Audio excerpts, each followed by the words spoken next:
Hello, everyone, and welcome to the Helping Friendly podcast. I'm Megan, and I'm here today with two awesome guests because we are going to be talking about October 19th and 20th, 2021 in Eugene. And I was not at these shows, so I needed to bring some new friends on to tell us their experiences. Brian, you did almost the whole fall run, and Max did a lot of the fall run too. So I'm Yep. super excited to dig into these shows with you guys. How are you today? Great. Thank you. Fantastic. Awesome. I really appreciate it. Max, we got connected because I was actually out in Oregon last week visiting my sister, and I met a very old friend of yours. Yep. It's cool to have all these worlds collide. It's a small world, we're all connected. Just Yeah, kind of peel back the exactly. layers. It was great. Yeah. So I knew that I had now a connection to some West Coast fish friends, which is super cool. So I really appreciate that when I reached out to her, she gave me your info and you were so eager and awesome to come on. So it means a lot. Thank you so much. And Brian, you are an HF Pod Pro, I understand. Yeah, I was on with RJ back in 2014 after the Twee Prize show or the Twee Fest show. I Mm-hmm. used to live in DC with RJ, so we used to hang out back before I moved out to California in 2015. And yeah, I've kind of done some things with the Wook Plus guys, so I've been on these kind of recently. This is great. Thanks for having me back. That's so awesome. I'm so glad you could come on, and it's fun to go back and listen to these shows because it was a great time for fish. And I can't believe it's been a year already. It seems like it's longer than a year and also really recently. I don't know. It's weird. Yeah, You it's know? great. It's like I kind of have this whole tour still in the back of my head. You know, Mm-hmm. it was after the pandemic and moving to the West Coast. Like you can't always hit the East Coast shows, so just being excited to just hop in your car and kind of hit all these shows in California, especially from like starting at Shoreline and going forward. And that was a made up show. They were supposed to be in Tahoe, and we had the fires that day, so they ended up Mm-hmm. moving it down to Shoreline. So that was really special venue and really special shows there. But everything from Sacramento going forward, and then we had San Francisco, and then these shows. These were actually two of the shows I did not hit this tour, but I caught the whole rest of it. But yeah, it was great. That's amazing. Yeah, they really gave a lot of love to that West Coast, you guys. I didn't see a single show on this whole tour because I live in Brooklyn and, I teach. So I can't leave during the school year really for any extended period of time. So it was rough. It was a lot of couch tour for me, but a lot of FOMO. But, and then I had to wait so long also because I didn't get to see shows again until April. So, because I didn't go to Mexico. So it was a long wait for me, but it was really fun to couch tour because these shows were so great. So awesome. I'm excited to get into it and hear a little bit about kind of your journey with fish, both of you. But before we do that, I just want to remind everyone, if you have not, please subscribe to Osiris Media on Apple for HF Pod Premium. And we have a new premium offering through Memberful. And you can look that up if you go to osiris.memberful.com/join. So you're going to get a lot of ad-free content. You're going to get premium bonus episodes. You're also going to get access to Osiris live events and meet and greets and lots of great connections and things that Osiris can offer you. It's a really great way to support us. It is as low as $5 a month. You should probably spend that on a coffee or a croissant or something. So please support Osiris and everything that we're trying to do here. Okay, enough with the housekeeping. Now we can get into the good stuff. So, Max, do you want to share a little bit about how you got into fish? Sure. Okay, cool. So early 90s, really into the Grateful Dead in high school. Spring of 92, I had a bunch of friends who went to see Fish in Portland at the Roseland Theater. I heard about it the next night and started listening to Picture of Nectar and got really involved and engaged with it and got my chance the next spring of 93 to see them for the first time. And it's been, it's just from there, it kind of spiraled. Started growing my touring in the Northwest and then to the East Coast and wherever, far corners of the continent over a 30-year span. So it's been a good run and it's still exciting to do, all these shows. I just got back from Dick's last month and that was a blast and looking forward to what 2023 brings too. So. That's awesome. I would love some time to hear about those 93 West Coast shows because that was an exciting time for the band. That's awesome. For sure. And Brian, do you want to remind our listeners, since it's been a while? Sure, yeah. I'm from Worcester, Massachusetts, so I ended up shoveling a neighbor out in the middle of a snowstorm, and she said she worked for the Centrum, and then she's like, I can get you tickets to a show. So I just heard of Fish maybe in the last year or so, and I was like, hey, this band's coming into town. She's like, oh, we know them very well. So she ended up getting me 3 tickets to the '03 show, that winter tour, which was absolutely spectacular.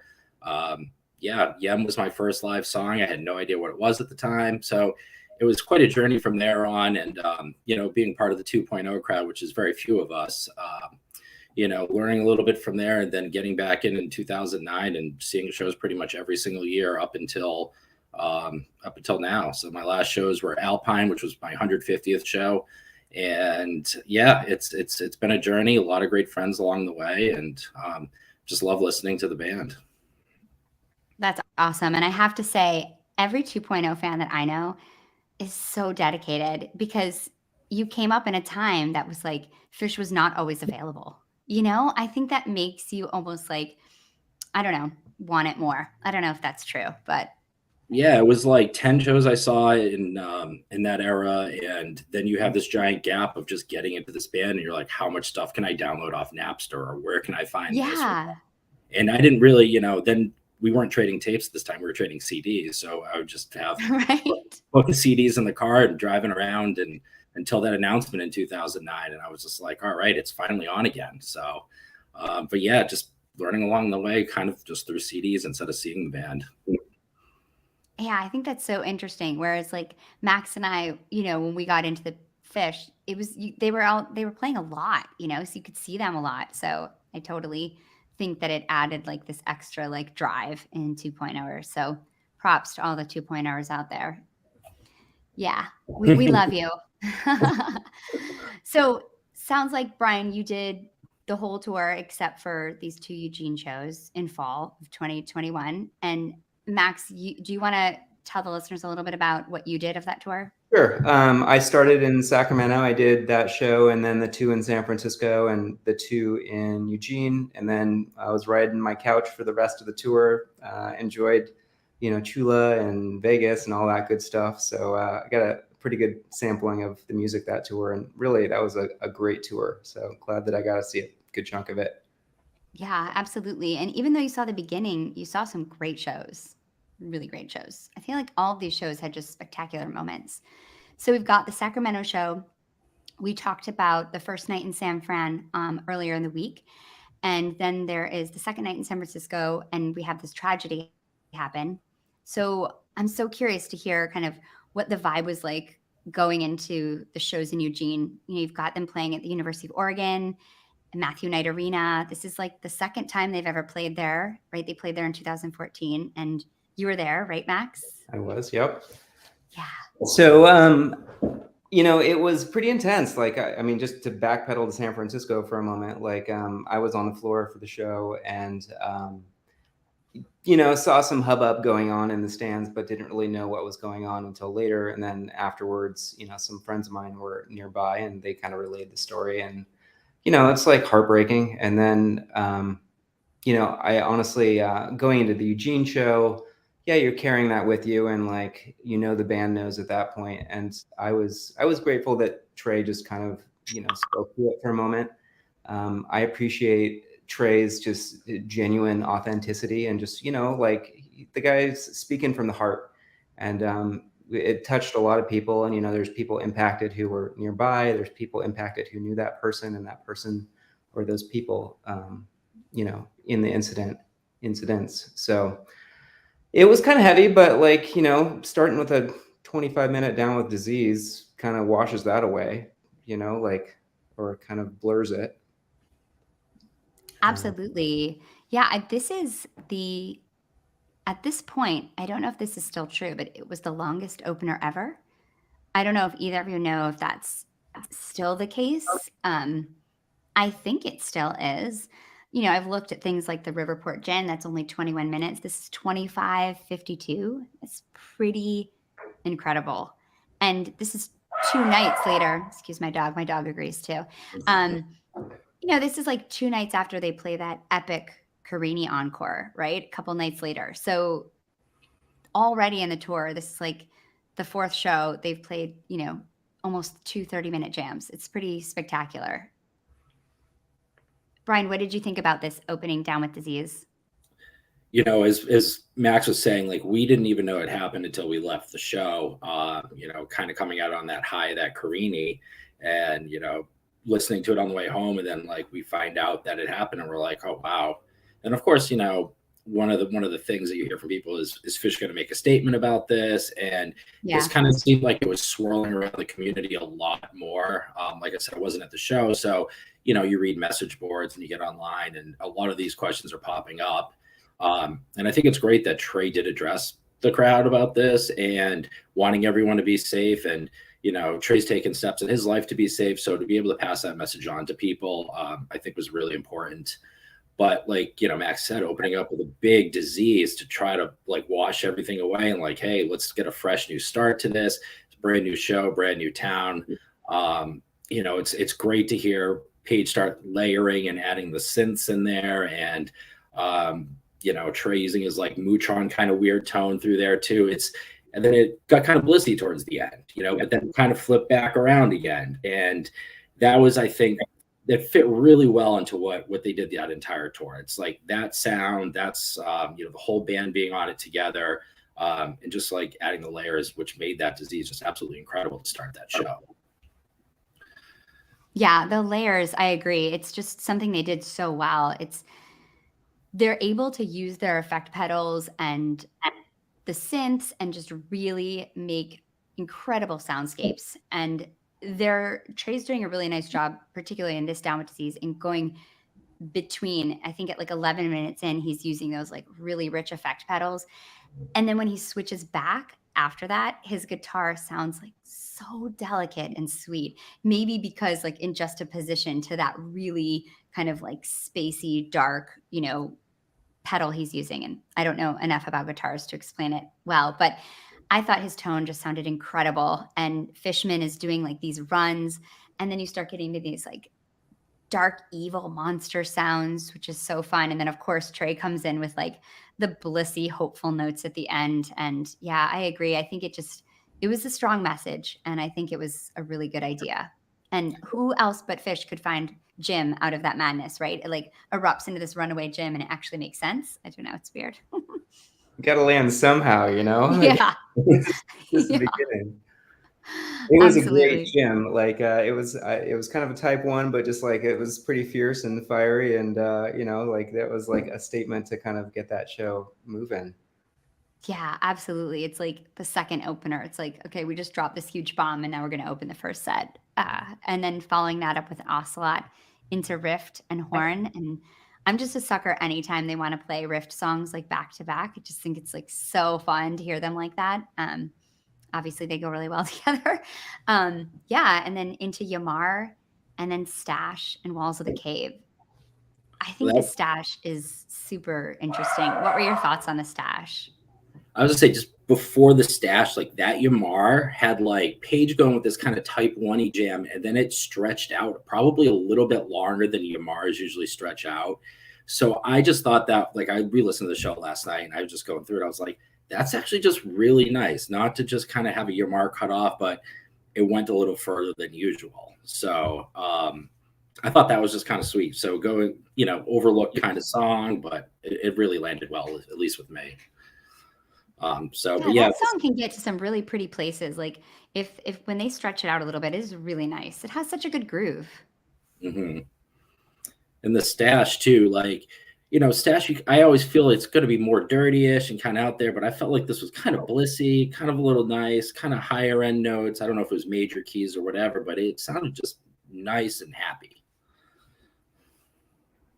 Yeah, I think that Paige is on the piano a lot, and I don't know if that's what made it sound really pretty, but that's what stood out to me. I felt like there was a lot of really great listening in the early part of the jam. There's like a lot of interplay between Paige and Trey, and Paige just this whole tour, I think Paige sounds incredible, whether it's on the piano or the synths, but this is a really great jam. And I think Paige stood out to me a lot. And maybe that's why it sounded, I don't know, less like dirty and gritty. Like I agree, Stash can be.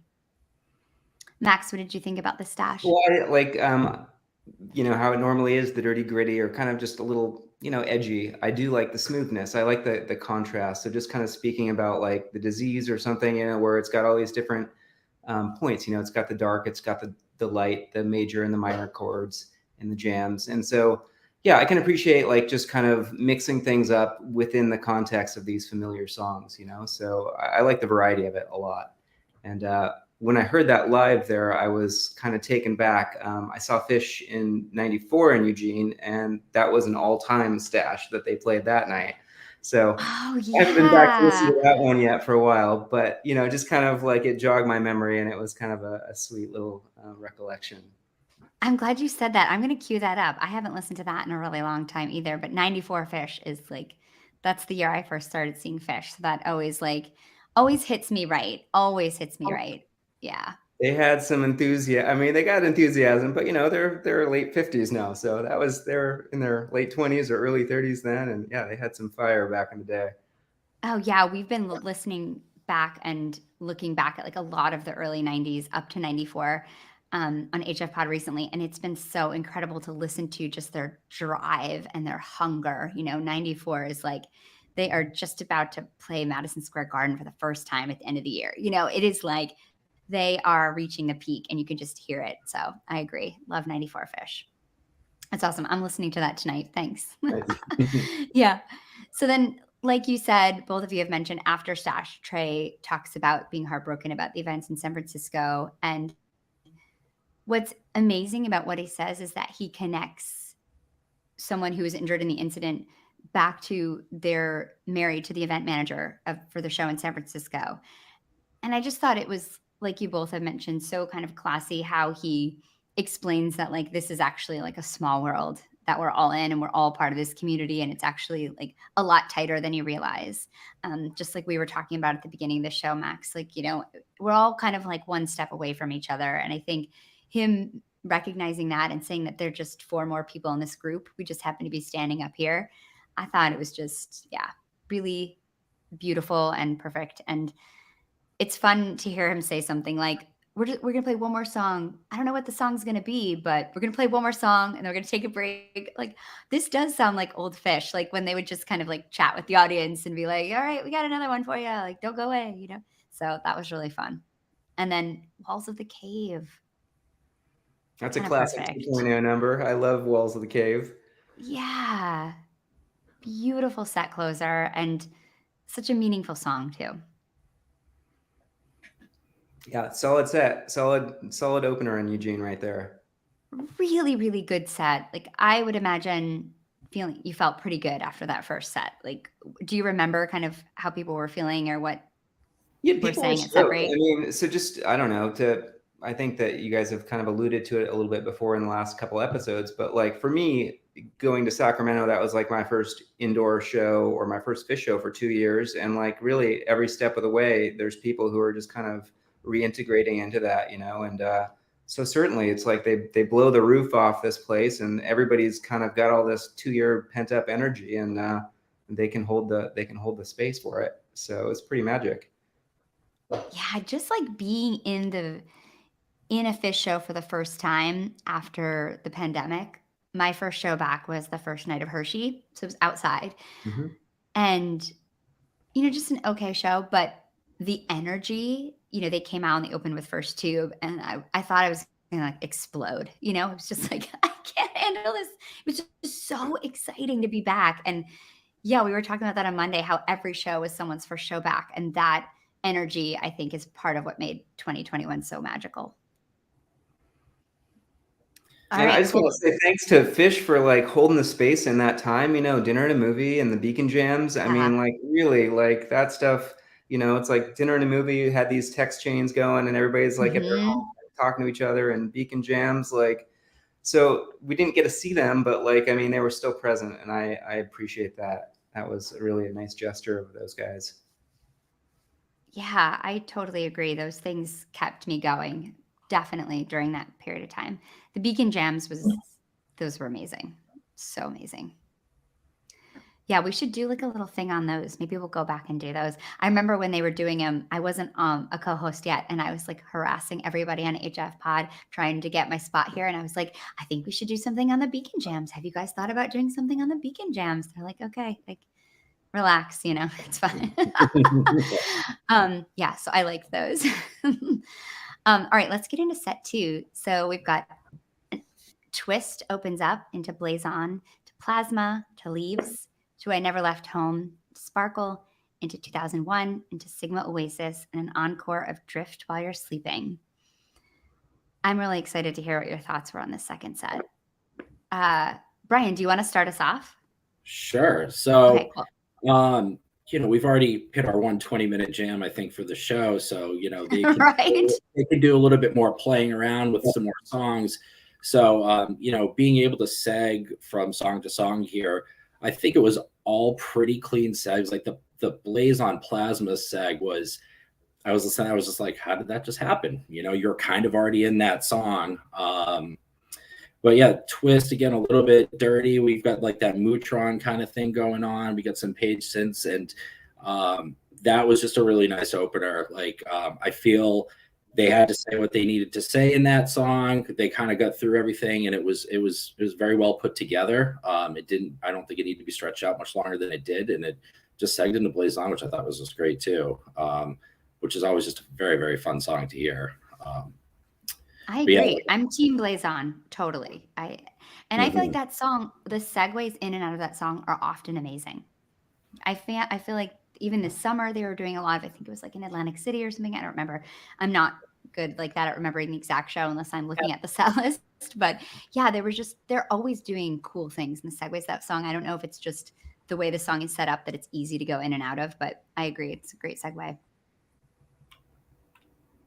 Max, did you want to talk a little bit about the opening? Yeah, the twist was fantastic, and just to kind of speak to like it was kind of concise. I think it was like 12 or 13 minutes, but I appreciate when they can kind of like, sometimes, they'll stretch it out to 18 or 19 minutes and it'll just kind of get wonky, or it'll go somewhere that it doesn't really have a destination. Whereas like, sometimes really all you need is that 12 or 13 minutes to just kind of like put your whole energy into it. And like, there's a nice kind of polished piece of music. And so, yeah, I kind of appreciated that. And the Blaze On was great. It's always great to hear that song. It was born in Oregon and Bend, the 2015. So I saw that debut, and it's always kind of a spot in my heart. So, and then Plasma, I love. Plasma is a great song. So it was a pretty nice 1, 2, 3 punch there. I enjoyed that. I agree. I think that like what you're saying about them getting to the gem pretty quickly is like, I think when you're playing at the level that they were playing at in fall of 21, they were able to find their spot in the jam pretty quick. It didn't take a lot of like that searching, they were able to kind of lock in pretty quickly.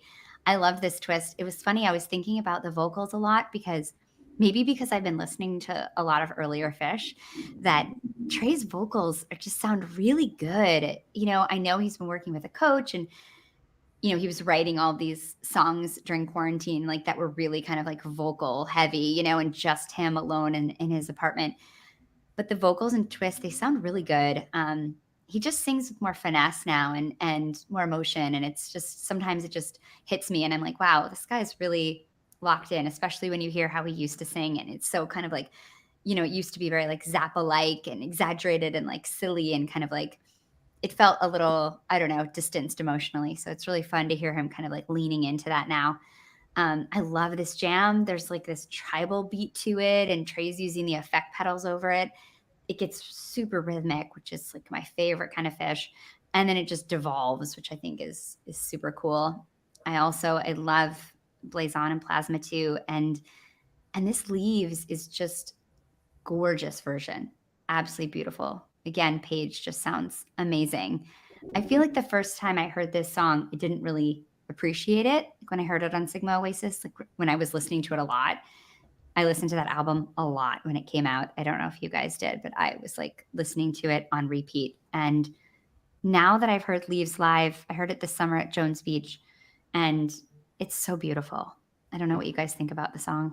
I love Leaves, and yeah, they dropped Sigma Oasis like April 2020, you know, so it was like beginning of lockdown, like I got nothing else to do but go for some walks and listen to some of that. You know, like, it was Exactly. fantastic. So, and I do think those songs really, you know, kind of came in their own, and they're still coming in their own, you know, as we'll talk about Sigma Oasis, the song itself later, but like, yeah, the album's great, and Leaves was great. I welcome that. Like, that's a fun place to land after a jam like Plasma. I think that they maybe, I can't remember my notes, but there was kind of a ripcord in there somewhere. Maybe it was Plasma that kind of went into Leaves, or maybe it was Leaves into I Never Left Home. But there was a little kind of, it wasn't as smooth in there somewhere, but good stuff. Yeah, I agree. Sort of when you get towards the middle of the end of that second set, we kind of got some jumpiness going on between some songs, and you've got all this nice smoothness at the beginning. At the end, it's kind of like maybe they lost focus a little bit. They tried to throw some songs in there, but you know, I'm not always the biggest fan of Sparkle, and we're kind of like getting into that. And I think from there into 2001 was a little bit of a jump too. I mean, you can't always ask for everything to be perfect, but you know, they're fun songs and they're always good to hear. Like I Never Left Home. That was the first time I think that was played. Yeah. Yeah. So I mean, I'm always welcoming new songs, if cool down songs, whatever they want to play. Keeping the band happy at this point. So Yeah, but exactly. I agree. I think that this is the only time they've ever played it still, Never Left Home. I mean, I don't know if it's a great concert song, but it does kind of like, I agree that the flow seems off at this part of the set. And yeah, it's tricky when you're inserting new songs, right? Like figuring out where they go. And Trey was balancing so much of that this year. There was so much new music. And I was thinking maybe it could end up being a cool like jam vehicle one day. Who knows? But it definitely has like a different vibe. And yeah, into Sparkle, it just that vibe seems weird. I don't know what it was like in the room, Max, but it definitely had like a bumpy feel. It was bumpy, and you know, it's like at this stage of my Fish career, I smile and just keep dancing. You know, like It's absolutely right. you know, it's like it's like, all right, like that's not how I would have written set list or whatever executed it. But here I am, my friends are around. It's like I haven't seen Fish for 2 years, and I'm gonna just still enjoy this. And you know, so it Yeah. moves through kind of the bumpy weather, and then we get back to the 2001, and you know, that's dance party starts again, and good times are abound. and So everybody's happy. Yeah. Yeah, exactly. And I agree. It's like Jonathan has this sticker he holds up. I have no complaints. And I feel like whenever I'm at a Fish show, that's how I feel. Like you're never going to find me at a Fish show bitching. Like you're just not. Like I'm going to always be happy. Couch tour, then you can complain a little bit, you know, because you're not there. And you have a reason to be disappointed. No. This 2001's awesome. I'd love to hear your thoughts on it. And then I'll share mine because I love a 2001. I mean, I totally forgot about the 2001 and when I was listening to the show, because I just put it on re-listen, just kind of kept going as I was doing whatever last night. And then, you know, we get to segment one, you're like, all right, sweet. You get to segment two. And then all of a sudden it's segment three of that starts. And you're like, oh, wow. Oh, wow. And you just kind of get super excited. You're like, I don't even care what they play at this point. They're going into that third part which never existed, you know? So I just loved it. And yeah. I get Yeah, it more was excited for that type of stuff, you know, and yeah. sometimes in the middle of the jam of a 2001, you know. Yeah, it was funny because when I was listening to it, same, I was kind of doing something else. And I actually said to myself, wait a minute, didn't they already play this part? And then I had to like re listen to the whole song to figure out that, yeah, they were starting the jam. This was actually the first time, according to .net, that there ever was a third jam. So Huh. that's just so cool. Yeah. Once they did that back into the refrain, usually it ends. And that's just really fun. And what a sick, funky jam. I mean, Trey is like just getting after it. So good. This is my favorite kind of Fish. So I Who thought this doesn't is like to hang awesome. in 2001 for a while, right? I think this was like Yeah. a 12 or 13-minute version. It's like, yeah, like this is a good dance party, and definitely. Exactly. It's like how it used to be, like how they do the super long intros. I'm like, yes, anytime you want to stretch out 2001, please play me like a 30-minute one. I'll be so happy. Then I'll really have no complaints. Yeah, and then, you know, end the song with the oh, I forgot we have Sigma Oasis. Yeah, that's kind of a weird spot for Sigma Oasis. Yeah, I forgot they even had that. especially after it's been like openers this year or somewhere in the Yeah. first set. Like we had the big one in AC this year. Oh, they're Um, so good. yeah, that's probably them trying to figure out where the song goes. At this point, is it going to be a set closer? But it wasn't as high as an energy of a set closer as we could have other things. But again, solid song to hear.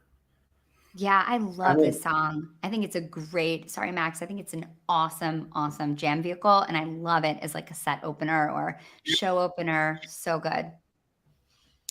It's growing a lot, and it is kind of fun to see. It's like we're part of this experiment that they're doing. So it's like, all right, where does the song fit? And they've basically been playing this at every venue pretty much since they came Hmm. back, in different places. And so it's like, yeah, it's kind of an experiment. Is it like a mid first set song? Is it an opener? Is it an encore? So it's part of it. It's fun to kind of see where they go. And I think this tour they were kind of fumbling around and trying different things in different places, like the 25-minute disease opener. Instead of set 2, it's set 1. And just kind of, Yep. plug and play and see what works and, keep things interesting for themselves and for the fans. Yeah, the no set list rules was really a big theme of this tour. And I think why it was interesting too, right? And I yeah. don't care what people say. I'm a fan of Drift While You're Sleeping. There was, I think the first time I saw that was in, oh God, the casino, Mohegan. And I was next to this old 1.0 head. I had no idea. He looked like a braid at this point, but I had no idea it was 1.0. I sat down and I was like, after this entire show, it's a rager. I think they closed with that too. And I sat down and the guy made me get up. He's like, hey, I really like this song. This is cool. Let's get this nice little beat in the middle of it. You're going to love it. And I was like, okay, whatever. And I get up and I'm just like, all right, whatever. I'll dance through it. I'll, appease this guy. And then at the end of the show, I'm like, so when was your first show? He's like, oh, 92. And I'm like, oh my God, there's people like that like hang on to everything from 92 and love it. He's like, I love everything about Fish. So at this point, Yes. he made me a believer of that song. So Yes. I'm always okay hearing it. And it kind of holds a little spot special in my heart just because of that. That's such a great story. I love when like someone's first of all not who you think they are and then like convinces you to like, love something that they love and appreciate it. That's awesome. This song, I heard this song. I remember one time I was driving to the grocery store like and it was on like, Fish Radio, Sirius XM, and it was during like when everybody was like in quarantine and you had to like mask up and wear like gloves and you were like insane. You felt like you were in like a sci-fi movie.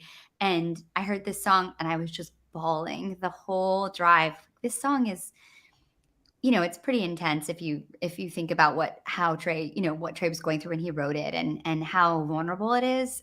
So yeah, I like it. And I think it was meaningful after, what had happened in San Francisco. I think it was a statement. Agreed. Yeah. All right. So is there anything else we didn't talk about from this first night that we want to? I just kind of was curious the energy of the end of that 2001, what it was like in there when they hit that third part. Did like the whole place end up erupting?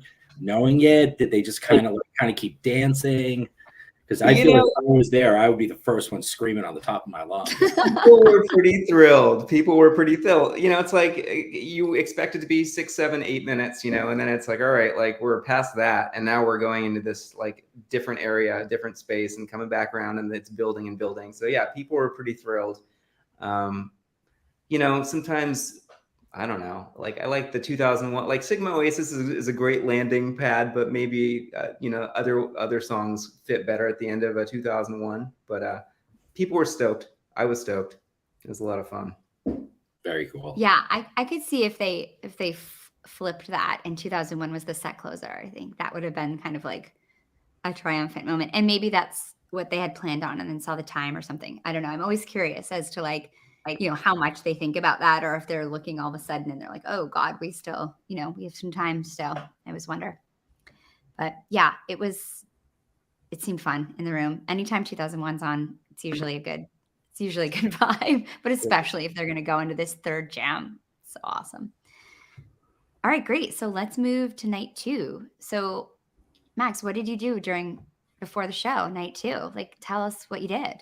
You know, I went to college in Eugene, so I kind of know the town well, and there's some great little eateries around. So I think I went out for breakfast, brunch, and coffee, and like I think it was kind of a rainy weekend or midweek there in Eugene, so it wasn't like we're going out hiking or climbing or anything, but yeah, some good food and some kind of just downtime.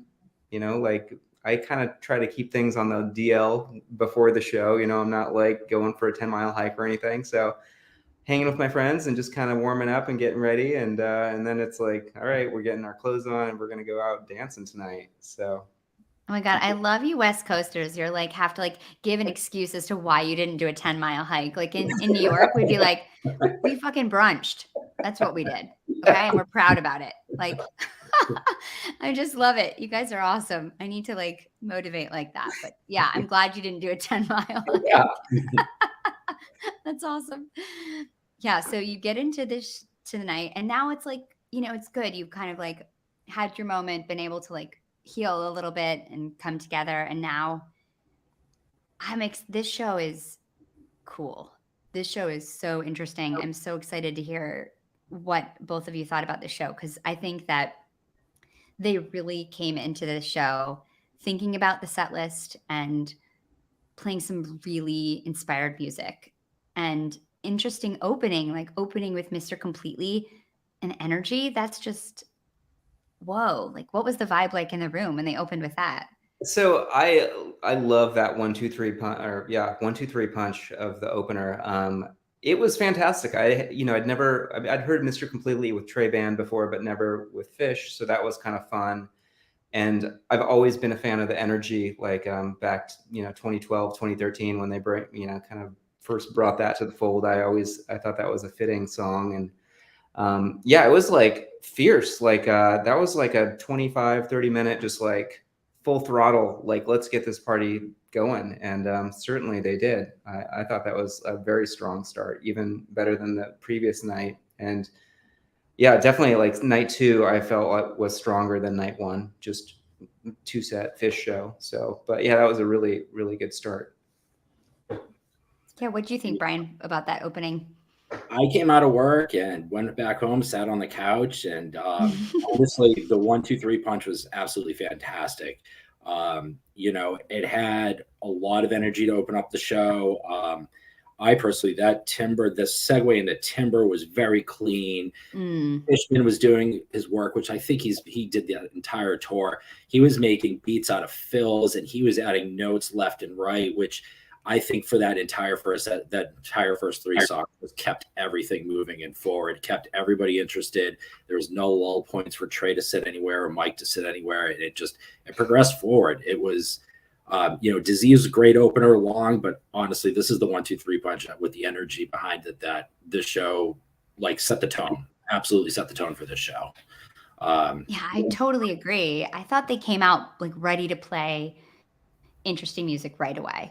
Like these three are not my favorite Fish songs. I'm going to be honest, but when they play them, I mean, one of them is a cover, but um, it was they played really inspired music. I think that they sounded super locked in right from the beginning. I was actually reading about energy on .net, and I was laughing because I just have to read this. I think this is so funny.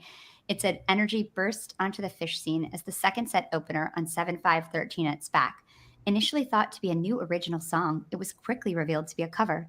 This fact disappointed some fans who had long been awaiting new original material, while simultaneously relieving others that the Mr. Wizard meets Greg Brady lyrics were not written by Fish. I just thought that was so Yeah. funny because I really hate the lyrics of this song, but then it is a nice jam vehicle. Like it's almost like, kind of like the love and light, on the nose lyrics that people complain about with Trey's, songs. I love them, but these songs often lead to just like epic jams. And I think that this is totally an example of that. To me, it felt like they were obviously intentionally like playing a different, interesting show when you look at the set list construction. It's just super different and casual enlightenment. Like, okay, the Gordon song, What did you think? What'd you think, Max? Well, I am all about people being creative and expressing themselves creatively. So I'm going to just throw it up for Mike. Yeah. You are a man. I got to tell you, Mike Gordon at one point was talking about his creative process. He got into The Artist's Way by Julia Cameron, which is like a kind of methodology to kind of tap into your creativity. Wait, And someone was just talking to me about this today at work, The Artist's Way. That's yeah, so interesting. Okay, I so didn't know this. Sorry. Mike basically spoke to this 20 years ago somewhere, and I heard it, and I kind of dove into that and started the practice myself and found some of this like amazing creativity. And it's just, it's kind of like teasing it out. And so like I imagine, him doing his practice and like, all right, like this is what came out in the moment. And it's like him feeling it and like being the conduit for whatever kind of energy and words come through him, and like Fish gets together and plays it. Like sometimes, honestly, like the Fish edit thing, maybe they could self-edit one another some, but like Yeah. I support them. It's like, all right, you want to like, you're doing this 40 years now, and like, yeah, be creative, like put it out there. Some things work, some things don't work as well. So I didn't love the song. I was kind of cringing a little bit, but all for Mike Gordon expressing himself creatively. It's so diplomatic, and I agree. If anybody's earned the right? Like for sure, he's earned the right. Brian, what did you think? Gordon sound like Mike Gordon songs, and Yeah. when they're thrown in set lists, you can kind of usually pick them out because, like I said, he's got a different creative process, different type of style of writing, and a lot of the songs that we see are either band written songs or Trey written songs, so they all have that sound. But it's a Mike Gordon song. It gets through. We get through a set of it, and there's things that I love about keeping the band happy, and I'm sure this keeps Mike happy, and he gets to play what he wants to play sometimes. That's great. Exactly. And important, I think, like you said, Brian, to keep the band happy. And you mentioned that, Max, too. And I just want to say about The Artist's Way, because I think that's so weird that I was talking about this at work today because I'm a teacher, and I was talking with my associate teacher that I work with about how to get this struggling child. He's struggling to write because he's really critical of himself. And he was talking about how he, started his writing the same way all the time and how it was so repetitive, which we were trying to explain to him is actually amazing that you're 8 years old and you can analyze your writing like that. You're clearly actually a really good writer. And we were talking to him about this. And so she was saying that The Artist's Way has this practice of just writing for a certain amount of time every day and never looking back at it, or waiting a really long time before you look back on it, as an exercise for him to try to just like break out of that habit of of judging yourself, so that you are actually unable to get anything on the page, right? So that was that's so interesting. And sorry if that was a tangent, but I just find that so fascinating that you brought that up. And now I feel like the universe is like telling me that I have to like get involved with this. So we're going to have to talk more about this, Max, because yeah, I mean, I encourage you to dig into that, and anybody listening, it's an amazing process, well worth like the $12 to buy the book and just give it a shot, so see that's awesome. This might have to be like my winter break plan. I like this a lot. Yeah, it was funny. I was reading the on fish.net. It was saying someone wrote in their review, like, they were just raving about the show, about the opening, and then they were like, casual enlightenment, oof, please don't destroy the vibe. Which I just thought was really funny. But yeah, no, I agree. You got to keep the band happy, and you gotta let Mike do what he wants. Yeah.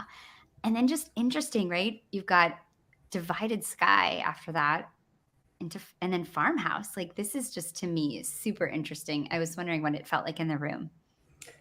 Like every time they play Divided Sky, I love it, and it's pretty straightforward. So I'm not looking for any kind of like crazy veer off left turns. So it's like I appreciated it. It's not like my very favorite in like, I don't know. I guess I heard it at Dick's. It was an encore, and that was cool, and like, but it's kind of a long song, and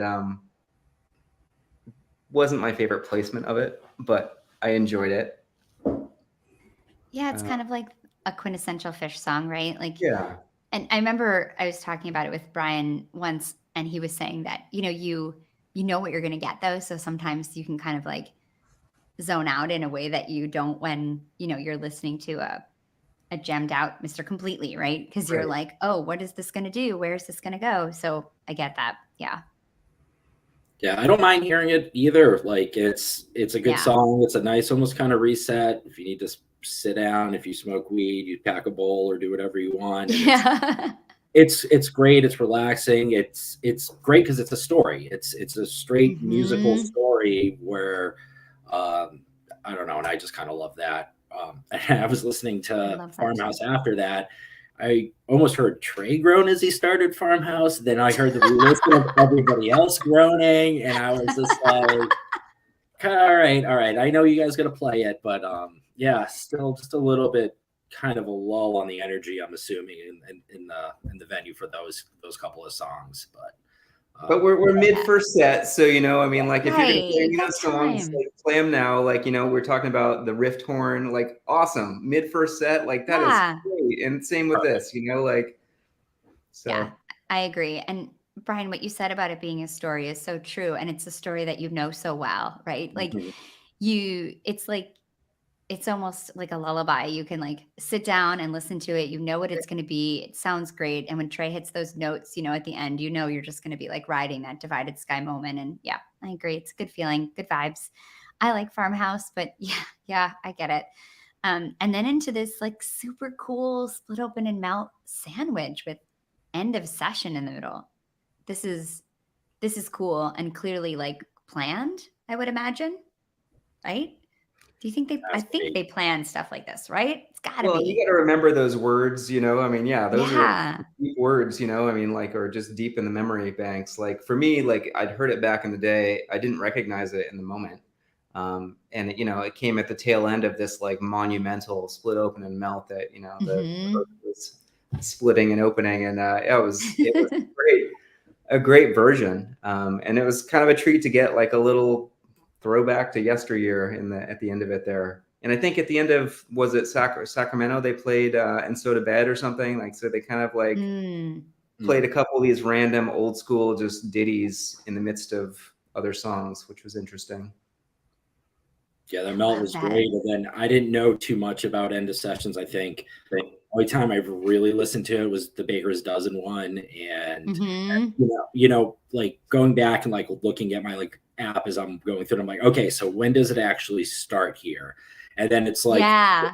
Page coming in with the synths to kind of layer that again, which is the quintessential 2021 Page sound is just layer yourself into this entire thing. And very, very cool to hear that. Very smooth transition. It was great. Like, would love to hear that live. But yeah, Melt, I feel in the last like 4 or 5 years have really kind of put some umph on it. They've actually kind of cared about that song again. I think in Mhm. 18 at the Gorge, there was a really big one there. And I was kind of like, oh, wow, they finally are bringing Mhm. the song back. So yeah, kudos to the band to explore that one again. And Dick's Yeah. 2022. I mean, I just came off that run, Oh, and wow, that yeah. was one for the books. That was fantastic. So yeah, Yeah. they're still breathing life into that more every day. There's nothing better than a split open and melt with some mustard on it. It's like it just has like the song is so old school classic Fish, but then it has like it's so unique to them. And I think when they're playing it with that kind of like extra feeling, it just really hits. And I would also, Brian, love to hear End of Session. I would never not have known what it was when they were playing it. I didn't even realize that it's like that extra last track on Story of the Ghost. And I don't know. I guess I don't listen to that album a lot. And so it's like it's so cool that they brought this back again, being so intentional, right? About like bringing like really weird stuff that they've only played right at the Baker's Dozen on that very special jam filled night. And anytime they're hinting back towards jam filled night, like they're feeling the vibes, like for sure, And I think that it was super cool, so like ethereal, and it was like hinting towards that kind of Sicket disc sound that they're gonna release, later on after Story of the Ghost. I think it's just super cool. The end of that melt, like Trey is playing some absolutely so blissy, like hopeful notes with this just like pure tone. And they build these like sweeping cinematic landscapes that's just epic, really gorgeous. I love that this was like one of the highlights of the set for me. I just thought it was incredible. And you close a set like that, like that's awesome. I mean, I think people are probably really, really happy at the end of that set. Yeah, Going you to set three. forget about casual enlightenment at that point, you know. All is forgiven. All is forgiven. The Incredible Perp says, I highly recommend the Boredom's cover of Free/End of Session on the Sharon and the Groove tribute record from way back when. Oh God, I have not listened to that album in so That's long. been a minute. Yeah. And he says it's very slow and dreamy. Oh, well, I like that too. That's like some of my favorite kind of stuff when they do that kind of like, what's the use? Weird stuff. I'm into that. So I'm going to listen to that again. Thanks for the recommendation, Brian. Awesome. So second set. This is a cool second set. Very cool second set. Yeah, there's some really, really cool stuff here. Kind of like a classic beginning, AC/DC Bag into Ruby Waves, into Lonely Trip, into Golden Age, into Numberline, and an encore of Wilson and Santos. So Max, what was the vibe? How are people feeling going into second set, and how was the opening? After that split open melt, you've got, you know, a lot of people just trying to pull themselves back together, and they got 25, 30 minutes to like regroup. And then you got your AC/DC, let's get the show back on the road. It's pretty concise, 6 or 7 minutes. And then you blast off into, you know, the spaceship of 30 minutes of Ruby Waves. And that Ruby Waves touches 4 or 5 different real kind of segments there. And they're varied. It's like it has the kind of the contrast points, you know, you got your slower, you've got your faster, you've got your darker, your lighter, like the major minor kind of thing in there. So it's like you buy the ticket, you take the ride, and that was a great ride. I loved that. Was like the highlight of the run for me was the Ruby Waves, I think, that and the split open and melt. So it was really a treat to listen back to that, and I'll listen to that again in the future. So yeah, I think like a lot of the beginning of like the shows in 2021, the second set, you'd have like a jump off point, they'd play some song, and then they would play a big jam after it. Yeah. So like going into this, we're like, oh sweet, maybe we'll get a big DC bag. We haven't got one of those in a long time. And then they hop into Ruby Waves. And I know a lot of people aren't the biggest fan of that, but recently they just take that thing for a ride. And I am just so excited when I see that on a set list. It feels like that song's always got a purpose. It feels like Trey really likes playing it. It's got energy behind it. So for that to be a big jump off point for this jam was it was great. I mean, personally, I think the last 10 minutes of that thing, you've got into this almost, it sounds like Another One Bites the Dust, like from Gordon going on. And then you've got Paige playing these like driplets or droplets. And I honestly, one of the best jams of tour. This is why it really hurts that I missed that and was not at this. Oh yeah. The Piper from Chula's up there is one of the top ones for me. But like this probably has the most re-listen value in my mind. And I've probably listened to it probably about 6 or 7 times since this tour ended. But yeah, Whirlwind of Emotions through that, it hits a lot of good spots, and fantastic that they keep doing things with that song. I totally agree. I mean, this is almost 30 minutes. It's 29 minutes and 37 seconds. That means the band is inspired when they play this song. Like and we've had so many of these. I mean, we've talked about this on the pod a lot, but this song probably has like the highest batting average on the jam charts of almost any song. I mean, since its debut, like this song rocks. And I agree. I mean, you both said it so well, but it just felt effortless, really delicate, really patient. Sometimes it was so quiet, it almost reminded me of like a late Grateful Dead jam. Like it just had like this really like patient feeling to it that I thought was just really cool. And then the end, tribal, rhythmic, like just fantastic. I feel like, to me, this is a jam that's not talked about as much as it should be. I don't know why. And maybe I've just missed it, but maybe because there were so many good jams from this tour. But this jam is really spectacular and it definitely has a lot of re-listen. I agree. And just one more thing about that, like, you know, how we're talking about the consolidated 12, 13 minute song. This is 30 minutes, and I don't think there's like a boring, lull, aimless part of it. it is, they've got focus segment, and then they segue into another focus segment, and it's a cohesive piece of music that just keeps on going and delivering. So, sometimes after 30 minutes, you're like, oh wow, this is just off in the ether, and lost me, but they didn't lose me. They had me the whole time. No, and then they drop you. Trey has that sound where it's kind of like when he's switching things in the middle, it's like the doo-doo-doo-doo-doo, and it kind of like that spinning thing. So you don't kind of get to him either with his like pick scratches or whatever, changing modes or changing whatever they do. Like this just sounds fluid because it's like, all right, let me use this pedal, let me repeat it really quick, and then we'll end up somewhere else. So it doesn't give you a time to think that there's a lull anywhere while it's changing. Yeah, exactly. It's masterful. And then they just drop you in Lonely Trip, which to me is the best landing after a big jam. I love that this became like the place to land after big jams. I've heard a bunch, and not a bunch, but I've heard some like in Hershey and in MSG this year that were just like the perfect landing moments after big jams. And just this song is a song that sounds like it's always been there. It's, I think, absolutely stunning and sweet and meaningful and so earnest. And I think it's great. And into a great golden age too. A little bit of like lyric stuff, but like this song has a lot of words. So like it's not always going to be perfect. I always kind of group that with like the energy type of songs. Like those all kind of came from the same era. So yeah, whenever I hear those in the same show, I'm always pretty happy about that. That was a good time of when Fish was pulling out some good covers and making them work. Yeah, and it's good that they retained Golden Age. I agree. Yeah, just love hearing that song. I do too, and they've had some monster Golden Ages. Like, I mean, the Vegas. I don't remember what year that was, but Golden Age is an awesome cover. I agree, and I love it when they play it.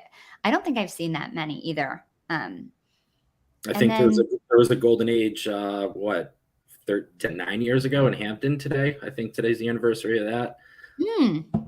Yeah. I mean, this is a song that they can take out, and they do, and it's a great song. And this is a good version, Spirited. And then everyone's favorite, Backwards Down the Number Line. I love it. I like being happy with my friends, so I like this song, and I think it's a great set closer. And Trey loves to play it, so I'm going to say one cool thing about that. So towards the end of that song, Trey holds this one note, and he holds it for about 1 minute and 10 seconds. And it's just like, so long. Yeah, and you're just sitting there. I mean, he dropped the ball a little bit on it, but he picks it back up. But like, he loves playing number line. There's a lot of like some fast notes in there, and then he goes off in the end to just hold that note. And it's cool. Yeah. Like instead of like, it's not like adding the notes in there, we're just letting it sit there, but it's almost like not having a note in there at the same time, but yeah, I agree. When I was listening back to it, I think I was walking home and I just heard that, and I was like, yeah, Trey, like you get it, you do you, boo. Yeah, he was getting after it. He loves that song, and it's a good song. I'd be curious to know what the longest sustained note is, like, I mean, that's probably up there, some Divided Skies in there somewhere, but I mean, that's a minute and 10 seconds that's a long time to just hold one note. It's going to be that Hood note from 96, right? That's going to be the longest note. Yeah, it has to be a Hood. This is like when I need Brian Brinkman, because I just don't have the kind of catalog brain that he has. But there's definitely been some super, super long notes. I feel like there's one like 3 minutes something, which is just like absurd. But I think there is something crazy like that. How long is that Hood one? Do you remember, Brian? It's around 3 minutes, I think. Yeah, 2.5 to 3 minutes. I mean, that takes like a real commitment. Yeah. And that's such a cool video to see it on YouTube, because he's still looking at the crowd. He's telling them like, bring it up. And he's moving his hands back and forth and, really interacting with the crowd on that. Like, that's just really special. Oh yeah. That's great. Yeah. And then a really fun encore. What was the vibe like for the encore? I mean, Wilson Santos is like, great. People are having a good time, high energy, blow it out. You got 12 minutes to go, just like two like strong punches. And, it's like, we've had a great show. Like, I don't need necessarily some deep jam at that point. It's just like, all right, send us off. It's been a good run, the Oregon contingency splinters off where they go, and, we're moving on back to California or wherever. And I thought it was a nice closer. Yeah, Yeah, like always. you've got like the old school and then the new school. It's great. Yeah, it's always a good closer, like to hear Santos. Very high energy, entire crowd getting into it. It's definitely got its great spot there too. So, great encore, great way to end the entire 2 nights. Great to hear a 5-song second set. It's always fun, and they just did a 5-song second set 2 nights before that in San Francisco, and then they had the 4-song second set the second night of San Francisco. So at this point, Yeah. like you're going into these shows, you're like, they could just put anything down and jam anything at this point. I remember looking at my friend during the Frankie Says in San Francisco. I was like, the way they're playing, they could jam this. So, Oh my God, I love that Frankie Says. Yeah, we just talked about that on the show on Monday. That version is so good. First of all, I love that song, and yeah, it's such a good jam. but yeah, after all Yeah. those, like the first 3, 4, 5 shows, you could just tell it's like, oh man, we're just into jam world this entire tour. So for me, like personally, that's what I've always wanted to see. It kind of, not the jumpiness, not the rip chords or anything, but like being able to see cohesive jams like day in, day out from every show was actually starting to turn into a reality after this show. Yeah, absolutely. I mean, this tour is incredible because it starts out great and then it just builds and builds and builds. And the Vegas shows are just so incredible. So it's really fun to go back and listen to this, and been so awesome to talk to you both. I'm really excited to finally meet you both and get to know you a little bit, and so appreciate you coming on and talking through these awesome shows with me. And I hope you both come back. Absolutely. Thank you. It's been a Okay, pleasure. awesome. Thank you. Yeah, thank you guys so much. I'm going to force you to stay on real quickly so it's not just me talking awkwardly to the camera while I do a super quick ad break. I just want to remind everyone about Sunset Lake CBD. Their line of smokable hemp products are for the old deadhead or for the young fish fan. Anybody searching for a mellow body high, smoking CBD has all the benefits of high THC cannabis without the paranoid and anxious side effects. They've got 9 different strains from this year's harvest, so they've got something for everyone. They've got Hawaiian Haze and Cherry Abacus. And what's great about Sunset Lake is that they ship directly from their farm to your door. So you are going to get really fast shipping and great pricing. So if you have never checked out CBD, or even if you have, please check out Sunset Lake CBD. They're awesome. And you can get it 20% off with the coupon code HFPOD. And I just want to tell everyone that we are going to be back on Monday, and we're going to be talking about Chula Vista 10/23/2021. What a show. I'm super excited to return to this. This is going to be my listening homework for the next few days, and I'm feeling really good about that. You're going to have fun. Very excited. Enjoy. Yeah, this is a good job. Somebody's got to do it. We want to thank everyone also and remind them about Fans for Racial Equity. They are doing an incredible job trying to build an anti-racist live music scene. So check them out. You can go online and get involved in their education, outreach, and community partnership programs. You can also sign up to volunteer at their tables during shows. So I'm sure they'll be at MSG and they'll be at all the shows that we have coming up after that. So check them out. You can find them on their website at fansforracialequity.org. And with that, I want to say thank you again, guys. And I hope I get to see both of you at a show one day. I'm going to have to hit some West Coast shows. I haven't seen West Coast Fish since probably the mid to late 90s. Well, I think we'll do this year, right? Every other year. Yeah. Right? George 2023, bring it, Yes. Okay, so this is my plan. I'm going to get out there next summer. Now that I visited my sister, and I can go out without her being mad that I'm just going out to see fish and not seeing her in Oregon. So I'm in, and I'll hit you guys up when I do. So thank you both. And thanks everyone for watching and listening, and we'll see you guys soon. Have a great night. Bye.